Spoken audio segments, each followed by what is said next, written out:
Like Al said, my name is Cam Scott, and I'm senior on the men's basketball team here at USM. Before I get started, I'd just like to send a thank you to Al and the rest of the athletic department for selecting me to be to address the William B. Watts Student Athlete Award recipients and those here to support them. It's an honor to represent the men's basketball team and all the other great student athletes that we have here tonight. So thank you. When Al asked me to speak tonight, I immediately began to try and decide just how I was going to explain playing basketball at USM has molded my college experience.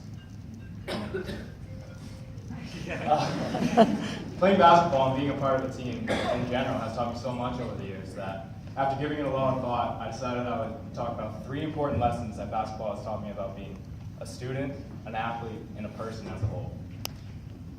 The first extremely tough but extremely valuable lesson that I learned was a lesson of failure. Now, throughout my high school basketball career, I lost a total of 5 games in 4 years. Granted, 2 of those games were state championships, but I'm trying to sound impressive, so. After my freshman year at USM, however, we had won just a total of 5 games. Coming from a culture of winning so frequently, it was very difficult for me personally to grasp all this failure. Unfortunately, this failure not only pertained to a basketball court, but also carried over to the classroom as well. Second semester of my freshman year, I received a C- in calculus and did not receive credit towards my major. It seemed as though failure was imminent, and I was just about ready to accept that fact.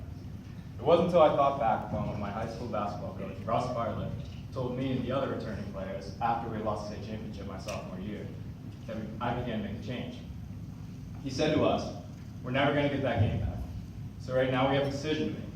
We can either sit around and feel sorry for ourselves about the loss, or we can pick ourselves up by the bootstraps and get back to work." My teammates and I used that failure as motivation going into the next season, and we ended up finishing undefeated and winning the state championship.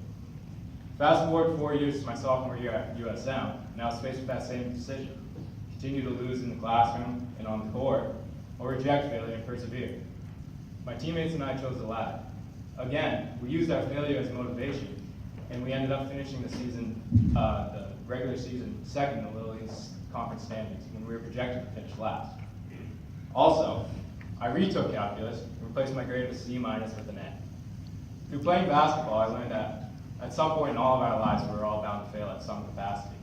However, it isn't the failure that defines us. It's how we rebound from those failures and make a change so that they don't continue to happen is what really matters.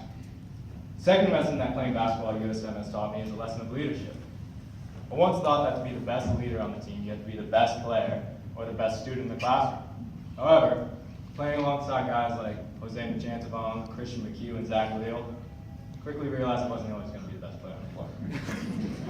This made me look objectively upon myself and ask, how can I personally give leadership to this team without being the quote-unquote go-to guy? I found that the answer was actually quite simple. It was to be the best, but not the best by anyone else's standards, the best I personally could be. For me, this meant giving constant encouragement, being the best teammate I could be, and playing as hard as I possibly could whenever I got into the game. Maybe knocking down a few jump shots here and there as well. Those were my basketball contributions. Another way I found I could lead was through my work ethic in academics. I pushed myself to be a role model to the freshmen, and even some of the older guys on the team as well, by performing well in school. It's no secret that playing any sport at the collegiate level while also working towards your degree is a daunting task. If I could act as an example to my teammates and show them that it is possible to play and be successful at a sport while also working towards your degree, perhaps they could be inspired to excel as well. I'll undoubtedly use this lesson of leadership later on in my life, whether it be in the workplace, in the community, or in my family. I'll continue to lead by example.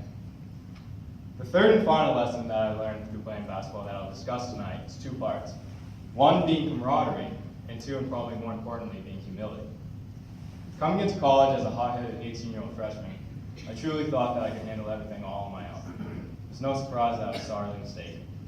I learned that it was okay, and even encouraged to seek out the support of those around me. For me as an athlete, those people were most directly my coaches and teammates. Both in high school and in college, I had a teammate, and probably the nicest guy you'll ever meet, named Fred Knight. Now Fred, standing at 6'8", weighing at, we'll give him 280 pounds, was a bruiser on the court, but off it, he's pretty much a big teddy bear. I was going through some pretty tough personal things through my first and second year at USM. It was probably pretty obvious to those around me that this was the case. My biggest problem, however, was I wasn't letting anyone help me with those issues. It wasn't until Fred, unprompted one night, invited me to dinner in his dorm room that things started to change for me. I showed up expecting him to be there with the rest of his roommates, but found that it was just going to be me and him for the night. We just sat there and ate a meal that he had prepared and talked about everything, from how the season was going, to how I was doing in school, to the funny stuff, like the time he made me give him a piggyback ride from the cap to upper class after he'd eaten too much at Buffalo Chicken Friday. Which, if anybody here knows Fred, knows A, I didn't have a decision in the matter, and B, it didn't really end up very well for me. The conversation got a little more serious as the night went on, and I was able to confide in Fred about the issues that I was having. This made me realize that being a part of a team, and having guys like Fred to lean on during the tough times, is what college athletics is all about. Facing the constant stress of completing homework, finishing exams, all while going to practice or games every night, on top of everything else that life throws at you, is made all that much easier when you have a group of guys behind you to support you. This inspired me to follow in Fred's footsteps and be the kind of guy that is always there for his teammates no matter what. Interactions like the one I had with Fred in his dorm room that night are the reasons why the relationships I've made with my teammates will last a lifetime, and I have basketball to thank for that. I would like to close with a quote that I've always found extremely relevant to myself and will probably apply to many of the other student athletes that we have here tonight as well.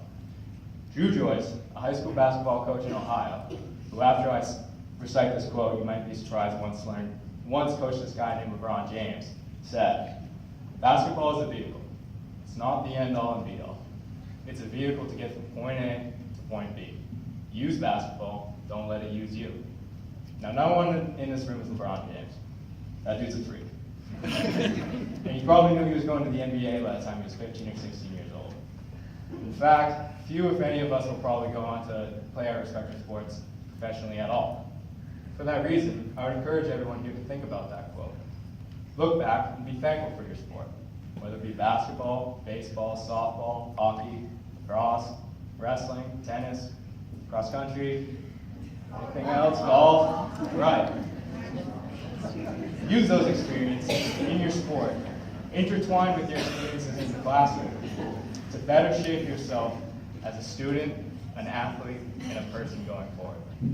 Again, congratulations to all the William B. Watts Student Athlete Award recipients, and I hope you all enjoy the rest of the night.